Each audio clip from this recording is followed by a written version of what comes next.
கைகலப்பில் ஆடவர் கத்தியால் குத்தி கொலை, உடல் நிர்வாணமாக்கப்பட்டு தொழிற்சாலை முன் வீசப்பட்டது.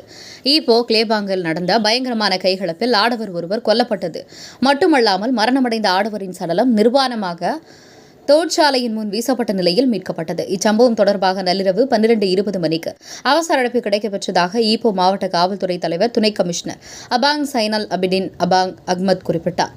கொலை செய்யப்பட்ட நபரின் மார்பு, காது, கால் பகுதிகளில் கடுமையான கத்திக்குத்து காயங்கள் காணப்பட்டதாக அவர் கூறினார். சம்பந்தப்பட்ட நபர் நிர்வாணமாக சாலையோரத்தில் வீசப்பட்ட அவரிடம் எந்த ஒரு அடையாள ஆவணங்களும் இல்லை என்று தெரிவிக்கப்பட்டது. பிரேதம் ஈப்போ ராஜா மெர்மாய்புரி மருத்துவமனைக்கு கொண்டு செல்லப்பட்டது. பிரேத சோதனையில் கத்திக்குத்து காயங்கள் காரணமாக ஆடவர் மரணமடைந்ததாக அவர் குறிப்பிட்டார். கொலை குற்றவியல் சட்டம் செக்ஷன் 302 கொலை குற்றச்சாட்டின் கீழ் விசாரணை செய்யப்படுகிறது.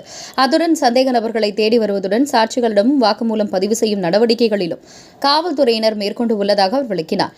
இந்த கொலை தொடர்பான தகவல் கிடைத்தால் பொதுமக்கள் அருகில் உள்ள காவல்துறையில் தெரிவிக்குமாறு அவர் மேலும் கேட்டுக் கொண்டார்.